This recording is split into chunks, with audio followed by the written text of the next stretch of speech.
You're listening to Just a Dude podcast with your host, Nathan. Sit back, relax, and enjoy the show. Let's roll.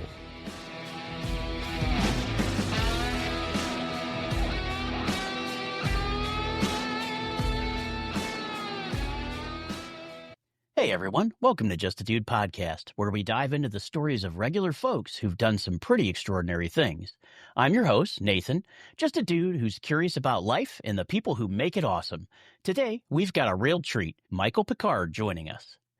This guy's judged the Chicago Public School Science Fair for 50 years, been in the room for 36 patentable inventions, rocked 3 careers from telecom to Apple retail, and now he's a novelist dropping his 12th book this last April. Michael, welcome to the show. Would you like to let our audience know a little bit about yourself? Well, I think during the time we have together, they'll learn a lot more about me, maybe more than they want to know. But when I saw the name of your podcast, I did some introspection, and it dawned on me that I was pretty much the perfect guest for your podcast. Because although I've done a lot of stuff, and we'll get into the details, but I consider myself just a dude. I don't live in a fancy mansion. I have a nice home in Highland Park, Illinois. I'm twice retired, and we can talk about that. I give back to the community, and I enjoy expressing my creativity in writing. And that's probably a good place to start. Yeah, and I love that, Michael, because when I was, when we first hooked up and I saw your background and everything, I said, this is exactly the type of guy that we need on the show. Just a dude, a guy that's working from, the bottom up and doing different things and proving that no matter what, life throws at us, we can really, as long as we push ourselves, can do things that maybe we thought weren't possible at one time. Yeah, change is inevitable. You can't stop it if you want to.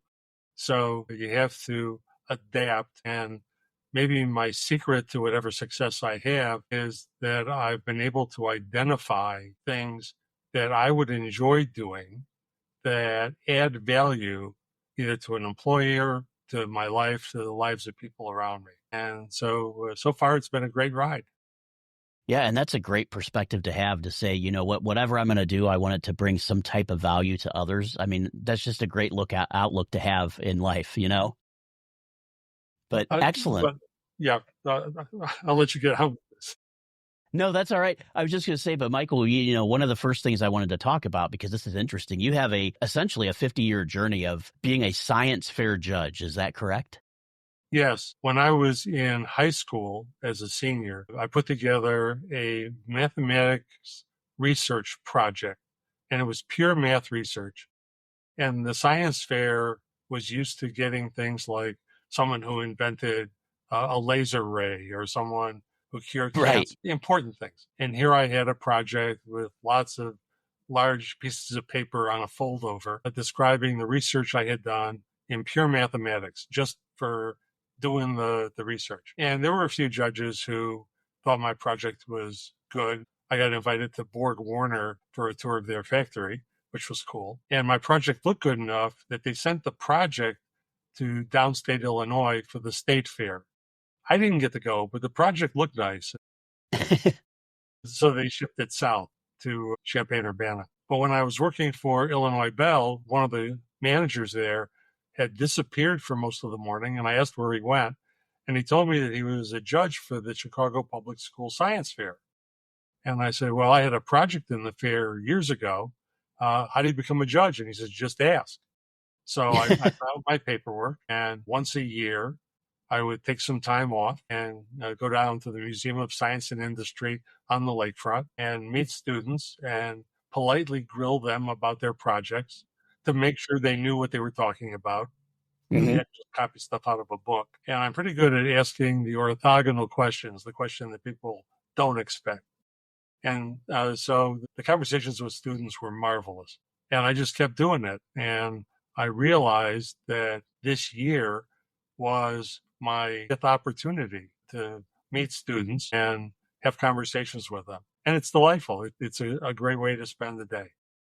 Yeah, that's amazing. To do that for 50 years and kind of be a staple in young minds, right? To see what they're bringing to the table and then being able to give, not only ask them important questions to really make them think about their projects, but to maybe even inspire them with an additional way where they could have gone a step further, right? With their stuff. But are there any memorable moments for you? Obviously 50 years is a great span of time to see these young minds at work, but any memorable moments or inspiring projects that you were just like, wow. Uh, so over the last 3 years, I've been part of a team of judges who pick candidates to go to an international fair. Before that, we were just choosing to rate students who might, if they were lucky, go to downstate Illinois with their projects to proceed. This team is sponsored by an international science organization. So I guess I got promoted. Yeah, Uh, right. and the quality of most of the projects are interesting. It also pulls me out of my technology sphere because I get to judge students who are doing psychology and biology and physics and all kinds of things where I don't have much expertise. And so what I do is I'm honest with them and I tell them, so I don't know anything at all about your field of study. You have to describe this to me as if I was in kindergarten.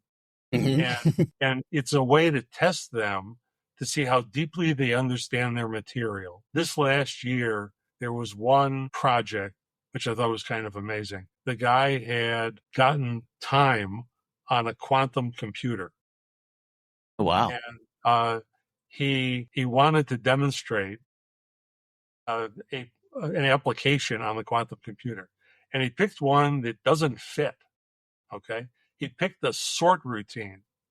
You don't use a quantum computer to do sorting. Yeah. You don't drive your Ferrari to the grocery store to get a gallon of milk. Right. So he had gone through the programming and testing, and he walked me through it. And it was the first time that I had a glimmer of an understanding of what quantum computers were and how they work. Yeah, I think, and it's funny that someone youngster was the one that told you that, right? Yeah, yeah. I learned from everybody. Sure. Life is a learning experience, and so meeting with these students, especially in disciplines with which I'm unfamiliar, is a learning experience. Yeah. And with you working with these young folks, is there an importance to keeping these science fairs going? Is there a specific reason that, we should keep these going in our, modern day society? Well, for better or worse, STEM is a buzzword now, True. and uh, so I think the science fair is a real life example of the consequence of students focusing on science and technology and engineering and mathematics. And so it isn't just a word that's tossed around. Principal can say, oh, yes, we have STEM classes, and I guess that's fine. Hmm. But here is a realizable goal for students. And one of the things I do with every project, they give the judges blank cards. So we rate, here's some things that you did very well, and here's some things you might improve on. So I always fill those out. But the back is blank, and I hate blank space. And so I write on the back some suggestions about other things to consider, places the project can go in subsequent years. And what I'm hoping is that piques their interest and perhaps motivates them to continue their work because the world is getting more technical, whether we want it Oh to be yeah. technical or not. And Yep. so the students that I meet are going to be the folks who create the future reality. Yeah, and that's so true. And I mean, that's why I'm glad to say, and that's where I was going with this, Michael, was I was glad to see that science fairs are still continuing. They were alive and going well when I was a kid, and it's nice to see that, here they are, 30 years later, still going. And for you, 50 years later, right? Still going strong. You're getting the opportunity. And just, I have to imagine it's such a great thing to see all these young minds just come in to the same area, be able to network with each other and just see. I mean, to me, I'm always amazed how our younger generation, while maybe socially we might be a bit different, their minds are just absolutely brilliant. And it feels like they're light years ahead of us where we were at that time. I think all the projects that we send to the International Fair are arms and legs more sophisticated than my math research project was decades ago.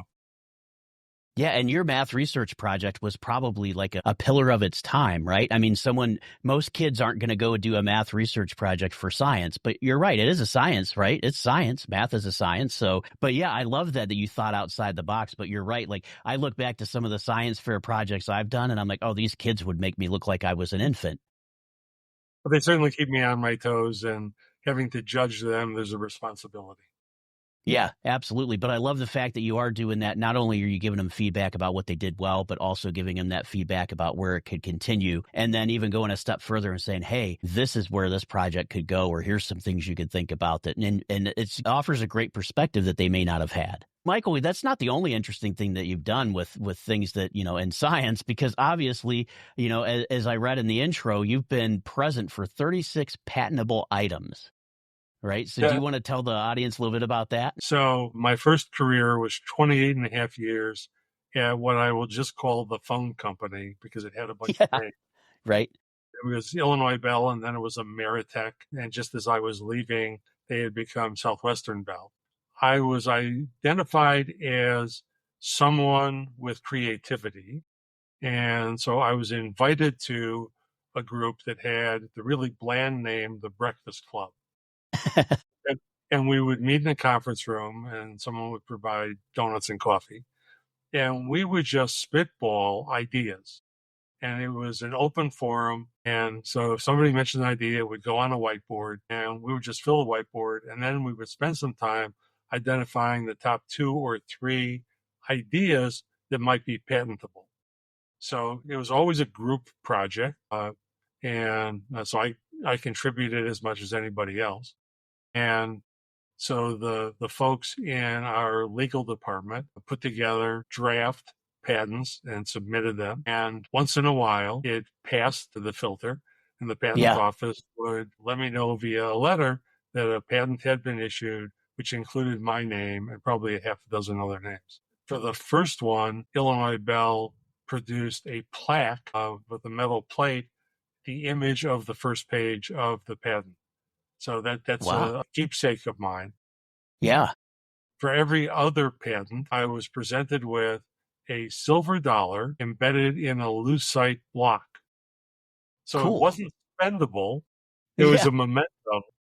And they did that for a while. And then that memento fell off the list of things to do. So I have a nice collection of them, which are gathering dust in my closet.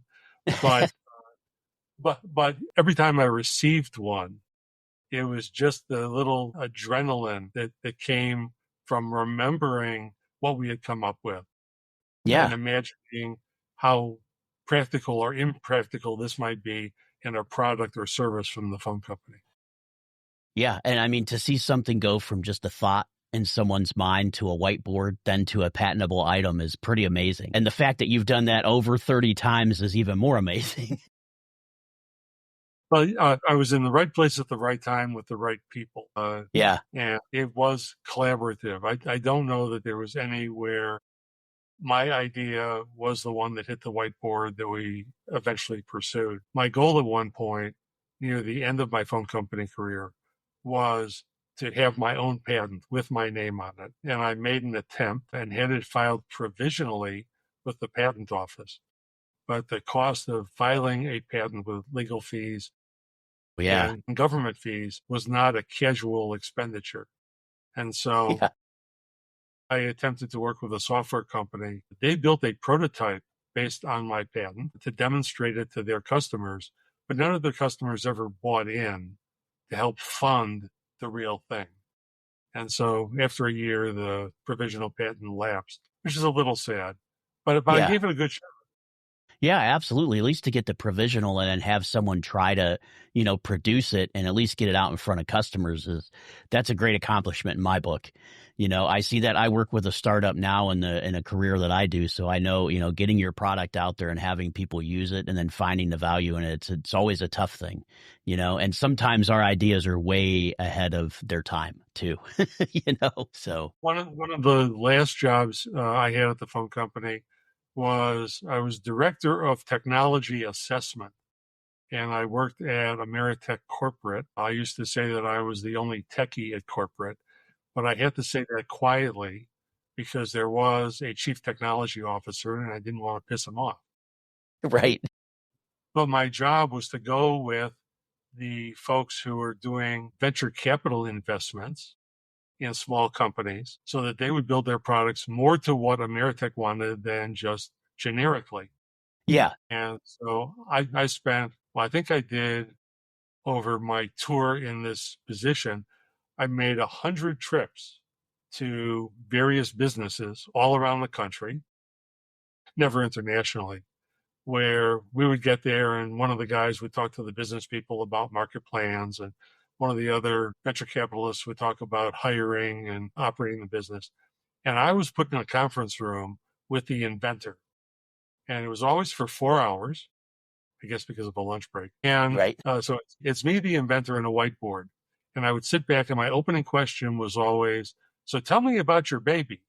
And it was open for them to tell me everything and anything about the items that they had invented. And I'm pretty good in real-time conversation. And so I would ask them questions, I would push back, and I would learn it as best I could. And then the tough part for me was we'd be in the rental car on the way back to the airport. And my buddies would say, okay, what have they got? And so I had to give them real-time analysis. Did I think they had something that was patentable? And the thing that was, for me, the gold star, could I identify something that they had as value that they hadn't recognized? And that gave my guys some leverage to talk to them about a venture capital investment. Yeah. Yeah, that's amazing because it's a two-way street, right? You're going to go in there and see what they have to offer, but sometimes if you can get in that partnership, more of that partnership with the company, like you said, if they can make that product or whatever it is more geared towards your business, why not, right? If it's something that you're going to end up using. And Michael, I wanted to ask you, of those, all the things that you've worked on, and I have to assume you've seen some pretty cool inventions out there and patentable items, but are there any examples of some, exciting inventions that you've either been a part of or maybe seen throughout the years, and maybe even something that people might know about or have seen in their home? So it's interesting. The ones that had consumer facing, I think, were all destined to fail because these companies were small and very large companies were pursuing the same technology thread. I met with folks who were doing GPS in a car on a cell phone with a screen. And this is before Garmin and all Hmm. those other phones. But it was pretty feeble. And when they went over a bridge, suddenly the signal got Yep. funky and it didn't know where we were. There were lots of large scale attempts by small companies who didn't have the wherewithal to address the scale of the problem. So I walked away with some pens, some t-shirts, a hat from companies who never really made it. Yeah. The ones that did make it were inventing the next generation of network gear, so switches and routers and things that would Yeah. be used by a phone company. And those folks had a base of science and engineering from which they could launch this improvement, even if it was incremental improvement. Right. Yeah. Just small improvements at a time. Right. Right. Wow. Well, But that's pretty one of the awesome, though. most, Yeah. uh, Go ahead. just really quick, one of the interesting ones that had a shot was grocery delivery. And this was before all the grocery and package Yeah. delivery we have now. And it was a local company, and we met the principals. Years later, when I was working at an Apple store, they came in and I sold them some stuff. Nice. But no, if you think about it, and how long ago was that, Michael, with the grocery delivery? I'm just wondering. So that was 1996 or 7-ish. Oh, wow. So they were just right before their time, right? To get with the electronics and the mobile ordering and all that. Yeah. So they were probably the ones that kickstarted our home deliveries. I want to touch on something because you just mentioned it when you worked with Apple, but you not only have you had a lot of stuff to do with technology and science, but you've had 3 different careers, right? Yeah. The first one I mentioned was phone company for 28 and a half. The second one, after I prematurely retired from the phone company when SBC bought Ameritech, uh, was Apple. I've always been an Apple fanboy, uh, and you can interpret that any way you wish. And so instead of going back to a corporate job or working in a cubicle someplace, I filed a resume with them. Took a lot of convincing that they should hire somebody who had no retail experience to work in a retail store. But Right. I I finally can broke imagine. through. Yeah. I asked the recruiter on the phone what the harm would be if I interviewed, and if they said no, I'd back off. But if they said yeah, then I'd have the job I wanted. Yeah. And they liked what they saw. And so that was 14 and a quarter years, exactly half of my career at the phone company. Yeah. I designed solutions for customers. I taught customers. And maybe the most rewarding was I taught employees. So we would all go to a 3-day weekend called Apple Core, bad pun, but it was core training. And they would know what they had to do. So they got that from the training, but they didn't know how to do it. They had never done it. And so I would teach them once the new employees got to the store. I would teach them for, well, 2 weeks if they let me, usually a week. Hmm. Management wanted them on the sales floor quickly. Of course. But Right. I would teach them from experience how to do these things. And then the final exam was called Sell Mike a Mac. And they had to go through the process as if I was the customer in a role play and sell me a computer. The point wasn't to sell me a computer because I was going to agree. The point Right. was, did they identify all of my needs and recommend all of the things I would need to be successful? And it's unfortunate, but none of them got it 100%. Yeah. And But they all learned. yeah, and you know what? That's the thing, though, to sit there and the things you were teaching, like active listening, right? Are you listening to what the customers, what they want to do with the system? Are you thinking then as you're listening about what products that we can, offer to these folks to help meet their needs, And then maybe every now and then, right? Because if we're in sales, and I've been there too, Michael, every now, maybe a little upsell, right? If we can sneak it in there.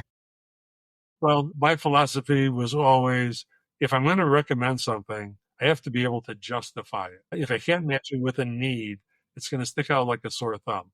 And I wanted to be upfront with these folks. So I would justify everything I would recommend. And if there was pushback, I would have an answer. Uh, and my philosophy was always that it's their money to spend or not. And so if they want to buy backup, that's great. And if they don't want to buy backup, they have to walk away understanding the consequences. Absolutely. And see, that's what I love. And I know we always say upsell, but it's usually upsell to their needs, right? Like you just said, do they want to buy backup, right? Okay, hey, I understand it's a lot of money, but if you don't want to buy it, then, here's what could happen, right? Just letting you know, there's consequences one way or another. One way you have a little bit less money, but you got peace of mind, right? The other way you've got a little bit more money in your pocket, but if everything crashes, you're done. Peace of mind was one of my phrases. Yeah, absolutely. I mean, sometimes it's you can't put a price on it, right, Michael? Yeah. Yeah. Pictures of your grandchildren when they were babies. Boy, Yep, don't want to lose them. exactly. And now for you, so you went to you went from working at from the phone company, and then went into Apple for 14 years, and now you've transitioned into writing, right? Correct. After 14 and a quarter years at Apple, my body couldn't handle 40 hours a week on my feet on a very hard Italian marble floor, which was Right. unrelenting. Yeah, and every single Apple store is exactly the same, right? So it's not like you could just go to another one and, oh, hey, they've got soft carpet. They have subsequently changed the floors that are now a little softer in some of the redesigns, but back then they were all cookie cutter, and so there wasn't any escaping that. And after some physical issues, which I won't go into, I decided a retirement was a good idea. And when I told the store manager, she sat there and cried. And if she had said we can't keep the store running without you, I would have said sure you can. No one person is indispensable. But it was tough to walk away, primarily because, and I'll leave myself out of this, they hire really smart, really personable people. And so I was hanging around with folks much younger than myself who felt like my kids, and we built great relationships. And so walking away from that was tough.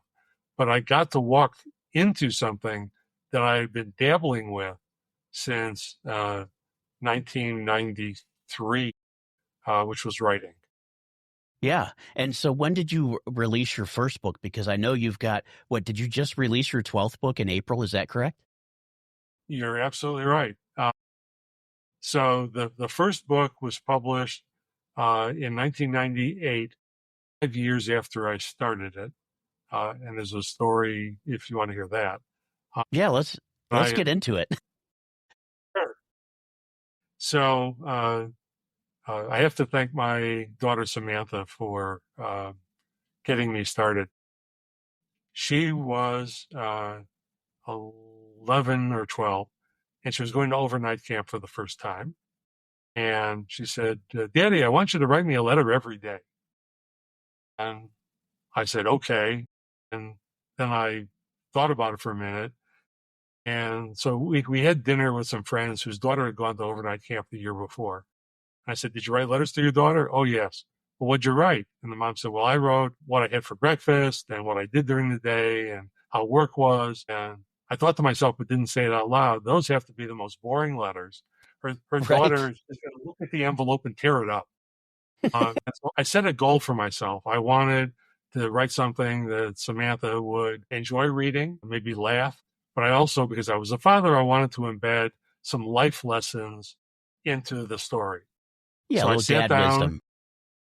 Yeah. So I sat down at my Mac Plus with a 9-inch screen and no idea of a story. And so what I decided to do was write a story of an alien who came to Earth and went to overnight camp. I thought that set up the character to have funny situations, to be unprepared, and to struggle.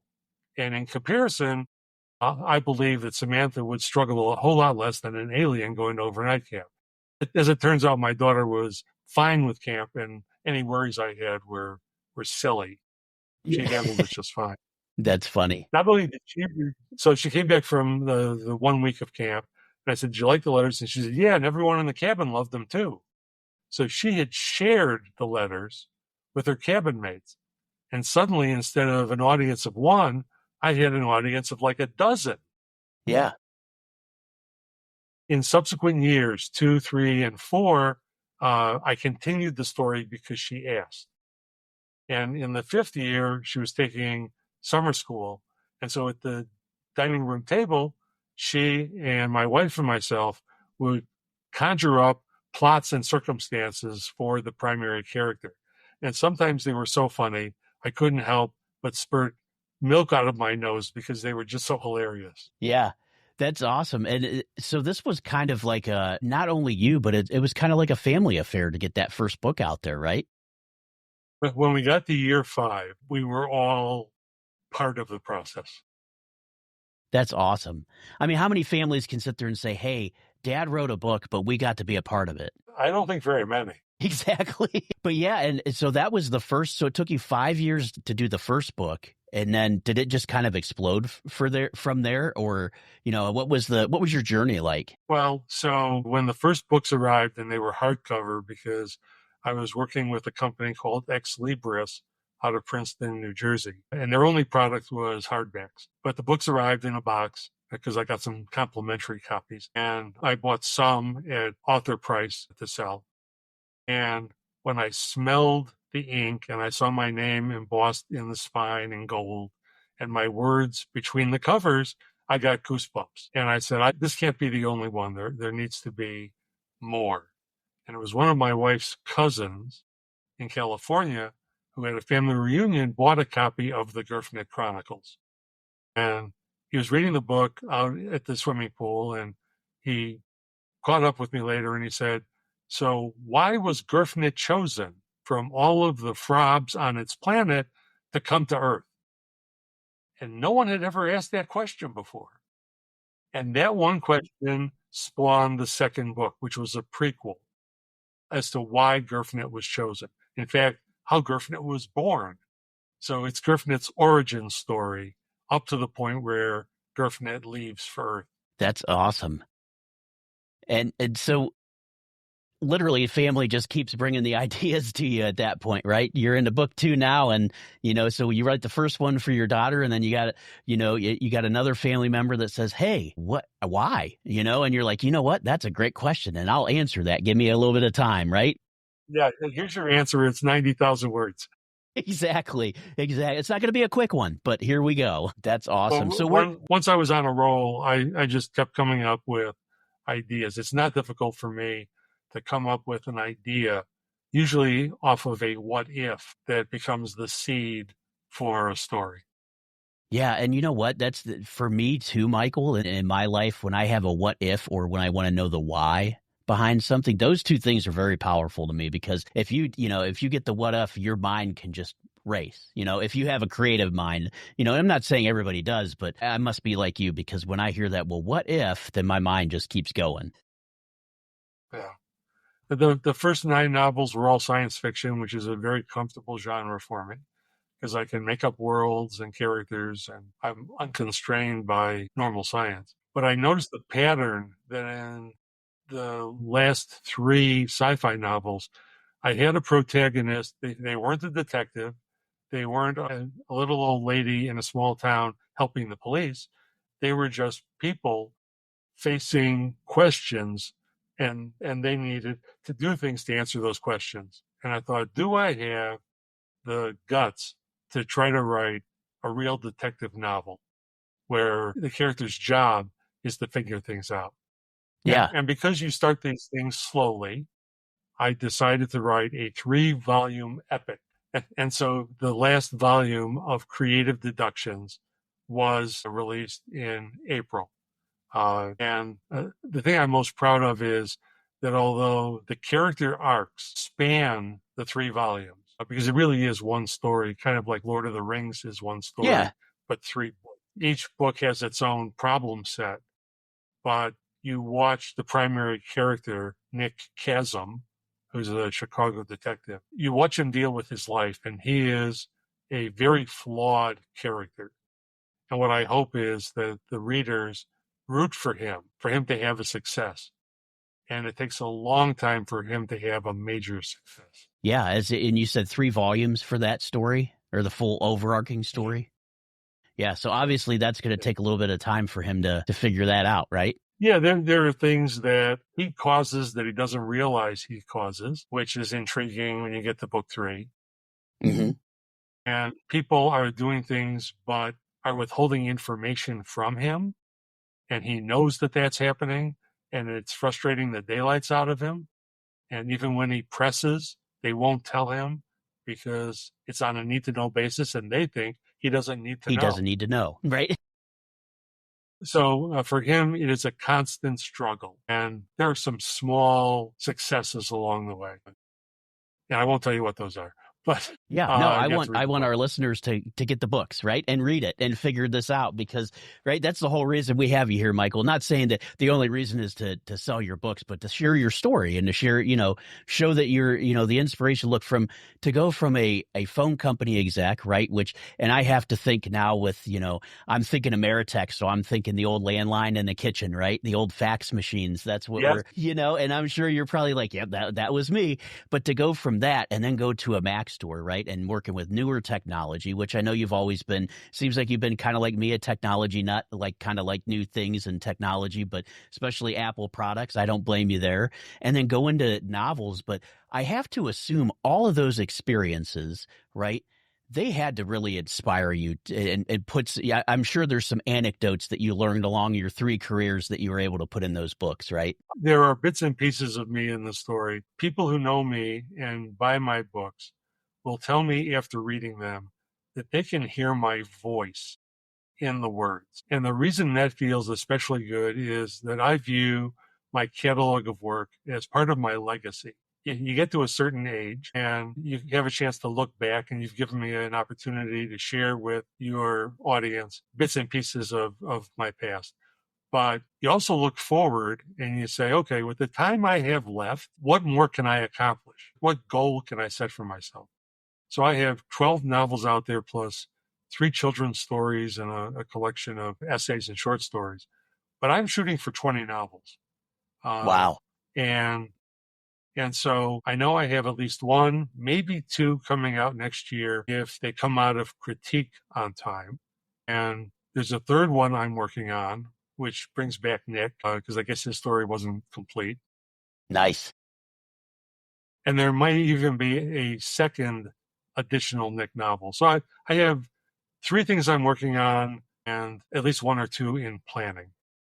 That's awesome. And for you, because you've done both science fiction and now a true detective, right? Detective novel with a 3-part novel series. What for you, is it more challenging to do the sci-fi, or was it more challenging for the detective type novel?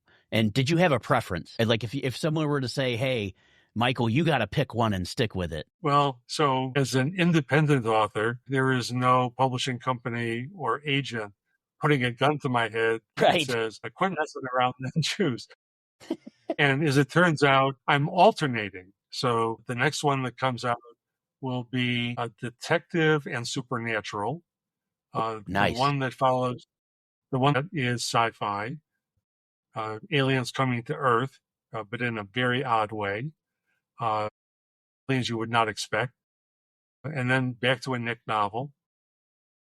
And then I have a manuscript that I'm probably going to dust off, which is another sci-fi where the first version of it, the world building was lackluster. And I recognize that. But I think the story is still a good story. And so I'm going to pull that back up and see if I can rewrite/edit that one and make it a better story. That's awesome. So fans of your books and even the listeners that are going to be, brought on to your books now, hopefully we'll get you some new readers here, Michael, but these folks are going to have the opportunity to not only get some past sci-fi and detective comedies, but see some more in the future come up. So that's awesome, because I'm a huge sci-fi nut, but I also like detective stories too. So it's right in my right in my wheelhouse, Michael, for sure. And with your writing, do you have a specific process that you file or follow with your writing process? Is there do you just sit down and whatever comes to your mind, or do you like to start with an outline? Just give us a little peek into your mind. I'll see if I can make this short. So up until last year, my kickoff was National Novel Writing Month.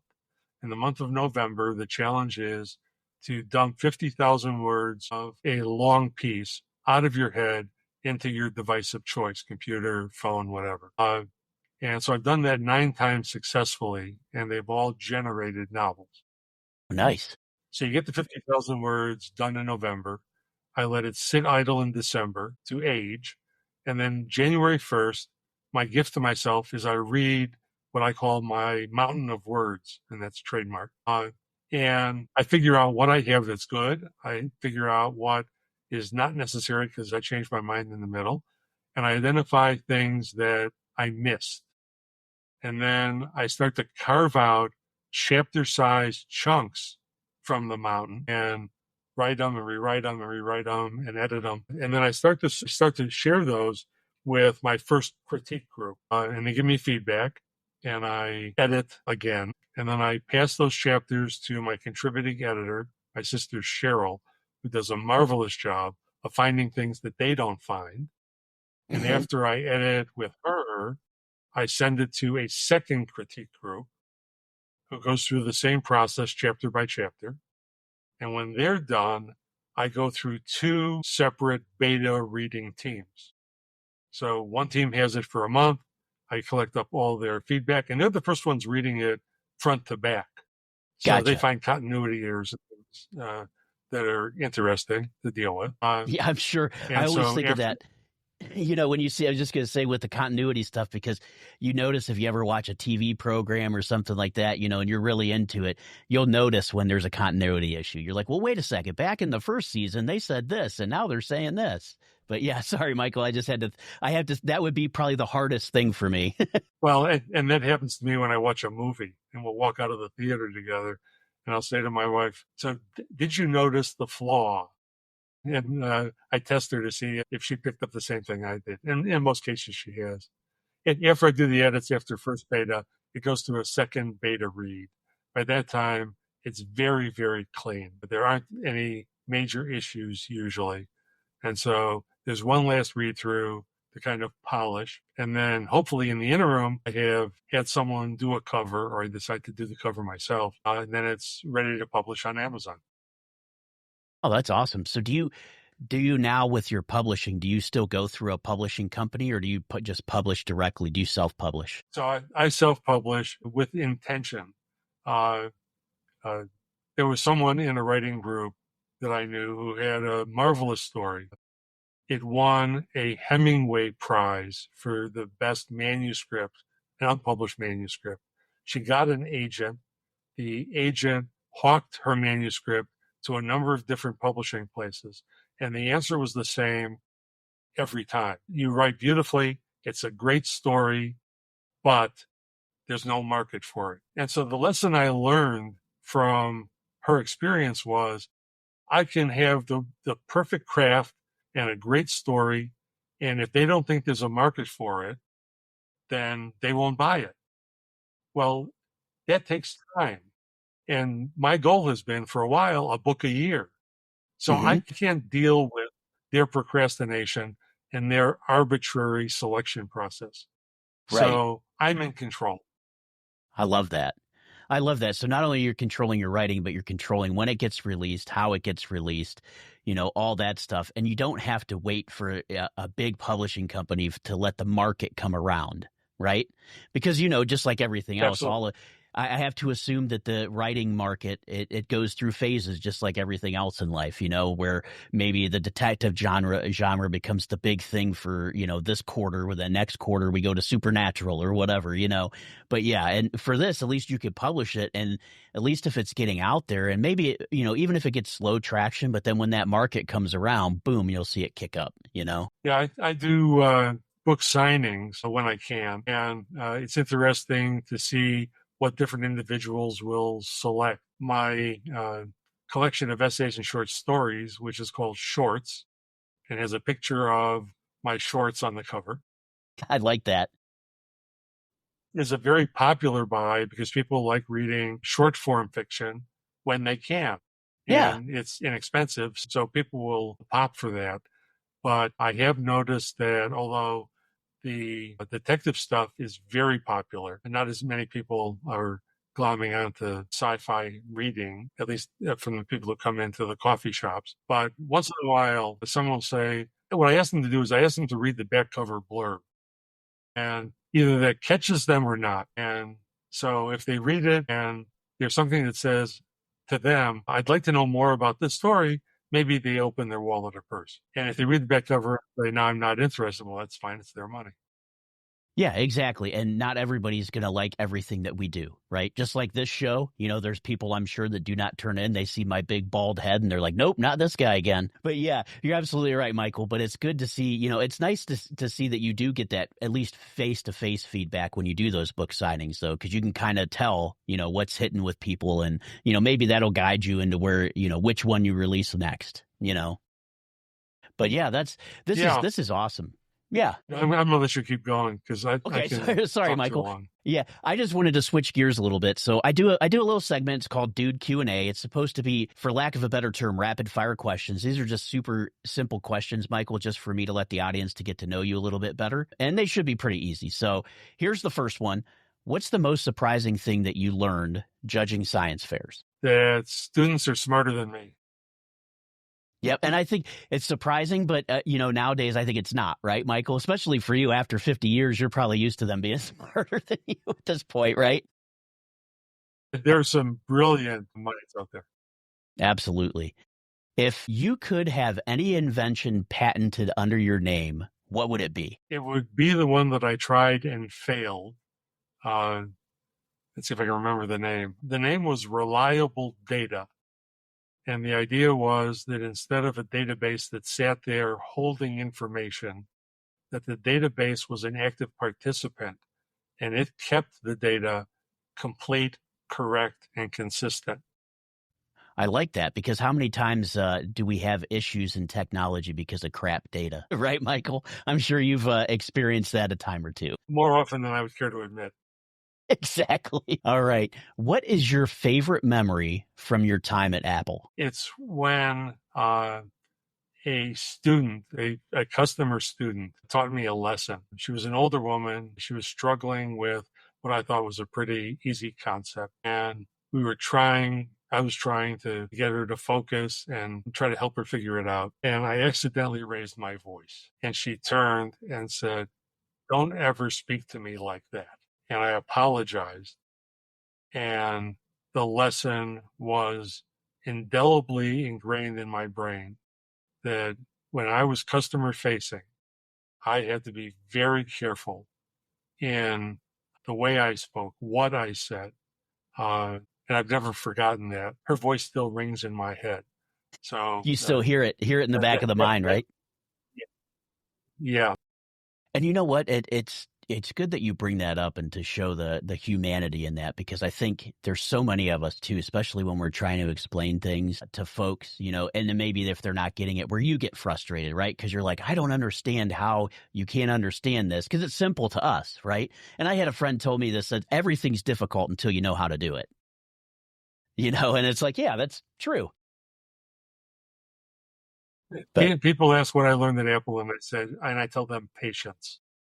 yeah, and you know what? Anybody who has ever worked in retail or even food service where you're customer facing, any type of job like that, you learn humility, you learn how to humble yourself, and you have to learn how to not react emotionally. Those are the three things that are probably the toughest part about working in customer care, is that, we are human beings and those human emotions will come out, but we have to learn how to control them, because I don't know, you've probably been told this a million times, Michael, but the customer's always right, even when they're not. I think Apple endorses that. Yeah, I think most companies do nowadays, but yeah, for sure. All right. Now, this is going to be a tough one, because this is going to be like me asking you which of your children you like the best, but which of your books are you most proud of and why? You're right. That is an impossible question. So the glib answer is the last one I released, but it's not entirely glib, because my latest work contains all of my improved skills from the previous one. And so I like to feel like I'm making progress in my writing competency. The novel that came out this year is so much better, immeasurably better than the first novel. Although I guess the honest answer is that the first novel, written from the heart to my daughter, Yeah. is my favorite, because of the emotional connection and because of why it was written. And now I am getting goosebumps. Yeah. I mean, yeah, if you think about it, literally you wrote that one with your family, right? Over the course of years, and then you got a chance to share it with the rest of the world, which is, I don't have anything like that. So that would probably be that'd be important to me too, Michael, for sure. I'll tell you a quick story. I was at the Yeah. local library at an author fair, and a woman came up and she said, "Which of these books," 4 or 5 out, "which of these books was the one you wrote to your daughter?" And I said, "This one, the Griffin Chronicles, but I've written newer stuff that's better." She said, "No, no, Yeah. no, this is the one I want to buy." Yep. So I sold it to her. And the next year she came back and she said, "I read it with my daughter. It was a marvelous opportunity for her and me to bond over a book." And the next year she was there with her daughter, and she and her daughter had written a book. So the Griffin Chronicles was the seed, the motivation for her and her daughter to build a stronger relationship over writing. And I Yeah. am so proud of that. Absolutely. And why wouldn't you be? I mean, you just connected a mother and a daughter in an opportunity that you inspired by something that you got to do for your daughter, which is, I mean, not many of us can say that. So that is pretty awesome.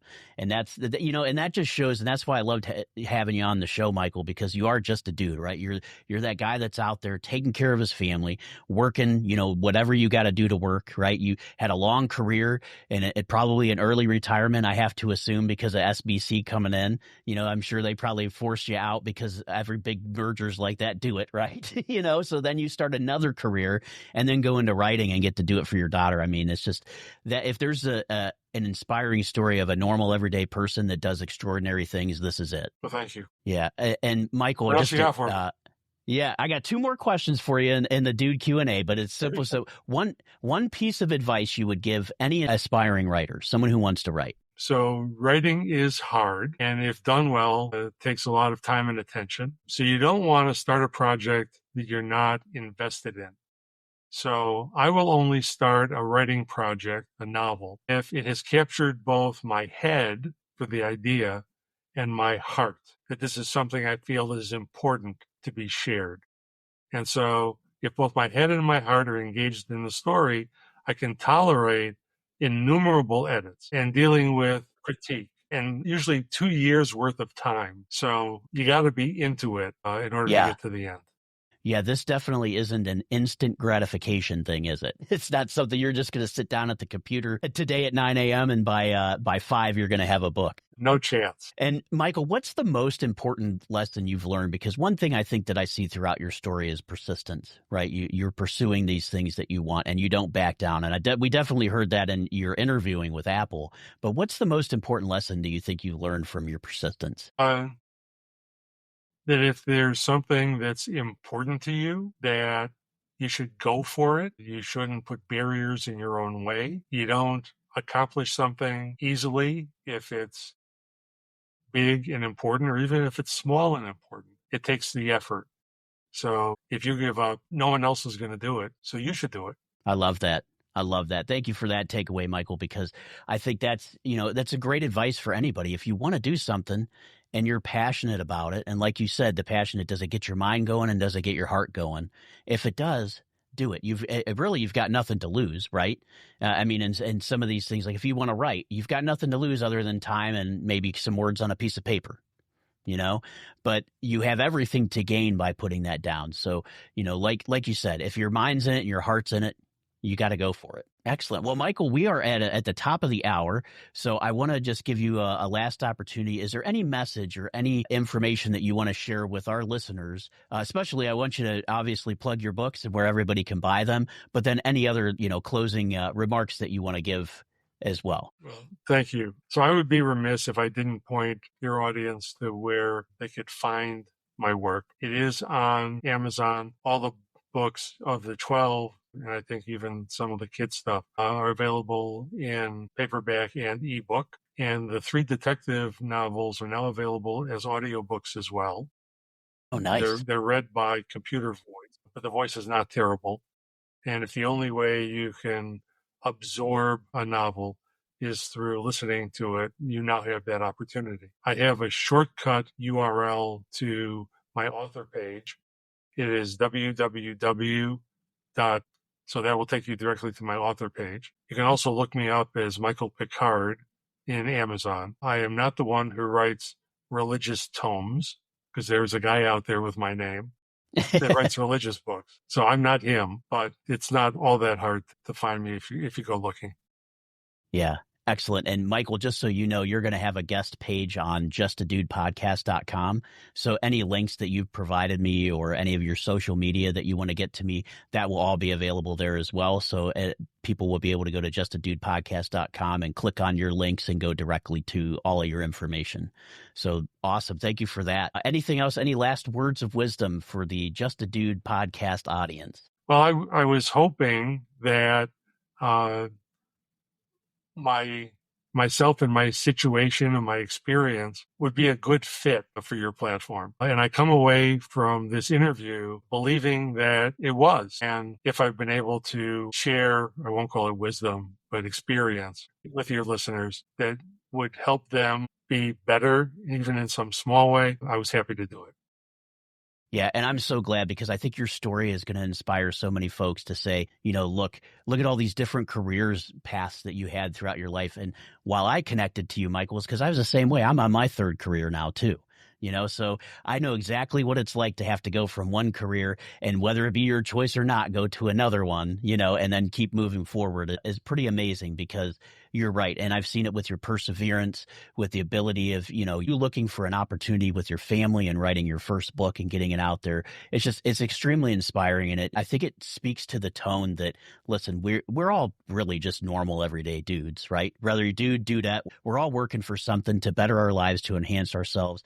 And you've brought up, great points that, look, if this is something that I can do, you can do it also. And not only can you do it, but you did it 12 times and counting. Looking backwards, even I'm a little amazed that I've amassed a catalog as large as it is.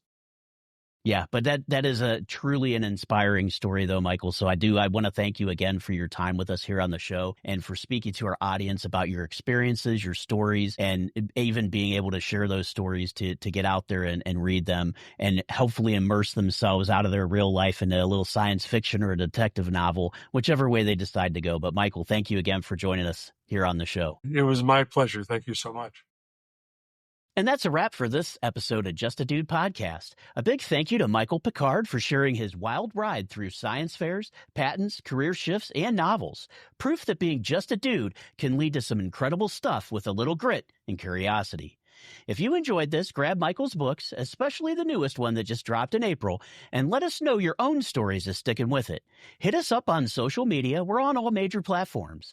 Don't forget to subscribe to the podcast if you liked us, rate us wherever you listen, and join us next time for another extraordinary story. Until then, keep being you. I'm Nathan with Just a Dude Podcast. See you next time.